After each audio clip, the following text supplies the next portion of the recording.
Brought to you by Express Care Health and Skin Center. Get in, get out, get better. Welcome back to Healthy Living. For most adults, sometime in your lifetime, you probably got an ear infection, especially when you were younger. In fact, ear infections are the most common reason why parents bring their kids to the doctor. Here to tell us more about ear infections is Express Care's Dr. Jitka Lom. Thanks, Doc, for coming in. You look really nice today. Thank you. So how do you get an ear infection? Well, there's a couple of ways. First of all, there are different kinds of ear infections. There's what we call otitis externa. That's your ear infection going from the eardrum out. Basically, it's a skin infection in the ear canal. It's just the outside, nothing that's damaging on the inside.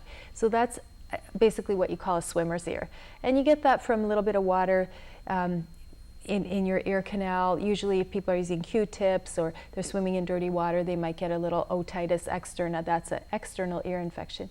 Then there's your common middle ear infection, which is the kind probably that you're referring to that people bring their kids into the doctor.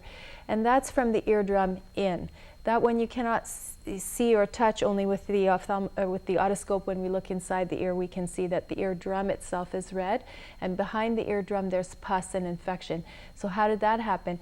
Well, what happens is that you have your nasal cavity and you have something called the eustachian tube. That's a little tiny tube that goes from your nose to your eardrum, and that helps you equalize pressure. But in little children, they have runny noses, they sniff a lot. Okay, right. And they will sniff some of that mucus right into that little tiny eustachian tube. And their eustachian tube is so small because they're a tiny person, it's very short. So the mucus can get in and then it can't get out. So it sits in there and gets infected, kind of like a puddle that gets infected with germs, turns kind of green or yellow. Okay. And that's pus. Then what happens is that those bacteria keep reproducing and making more pus. Then the kid starts to get pressure, a lot of pain. That eardrum starts to get red, pain, pressure, fever, ow, sometimes vomiting, and you have a sick child. And another interesting thing about those middle ear infections is that there's a reflex from the eardrum to your cough center. So if you just tickle your eardrum, it will make you cough. So children with ear infections are often coughing, not because there's something wrong inside their chest, but because their eardrum is irritated from the inside. So when we clear the eardrum, when we clear the ear infection, the cough goes away. And so that's kind of a rundown on otitis externa, that's the swimmer's ear, and otitis media, that's from the eardrum in, that's a middle ear infection. Okay, so you talked a little bit about why kids are more prone to them, obviously, because of what you were saying. What do you call that again? That eustachian tube. Eustachian tube is very tiny and short here, and it can accumulate mucus. And it's especially important for parents to not smoke or not be around their child if they do smoke, because the cigarette smoke paralyzes the little hairs that keep the mucus moving out of the body, out of the nasal canal. And in a little child that's so sensitive, if they're around cigarette smoke, those little hairs kind of stay still, the mucus stays stagnant, and they can be more likely to get an ear infection. So one of the most important things to do to prevent ear infections is not smoke around your children. Okay. Now, is treatment always going to be antibiotics, like for swimmer's ear, and then also for the middle ear infection? Middle ear. Okay, so for the swimmer's ear, most of the time it's a bacterial infection. Because it does drain out, it doesn't always need antibiotics. A simple thing that you could do at home is use a little peroxide. That does kill bacteria. Try that for a couple of days first. If you see some green goop coming out of your child's ear, put a little peroxide in it, see if it'll go away. Try to flush it out. But if it doesn't, you need antibiotics.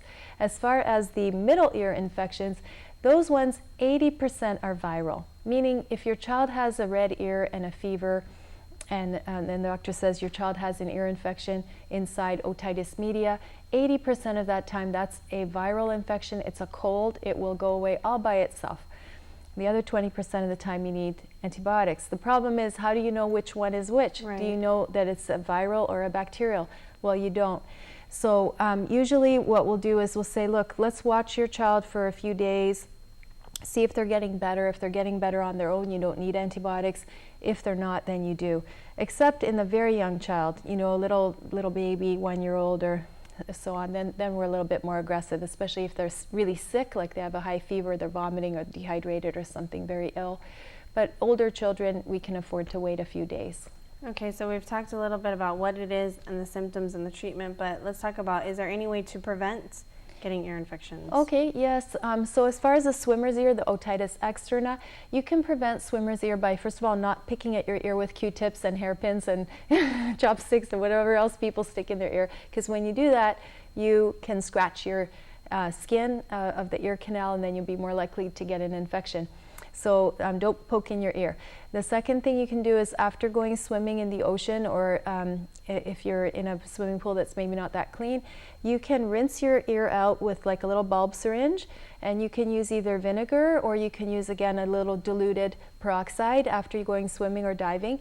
And by putting a little acid in the ear, you're going to clean it out and kill off any low-grade bacteria that are in there and prevent a swimmer's ear. You could also use earplugs when you go swimming. That's also sometimes effective. As far as the otitis media, that's your middle ear infection. Well, I guess avoiding colds would be important, washing your hands, trying not to get sick. If you have allergies, you can control your allergies with medicines like Claritin or Benadryl, so that, again, you're trying to prevent congestion, because when that congestion gets stuck in there, that's when it can get infected. We already talked about not smoking or staying away from cigarette smoke. For some children, dairy tends to make them get more ear infections because they get more mucus. That might be something you notice. And I guess one really important thing that you can do is breastfeed. When you breastfeed your children, they tend to get less ear infections because their immune system is strong. So those are all the things I can think of. All right, sounds good. Well, we will pick up on our discussion on ear infections when Healthy Living returns. Stay with us.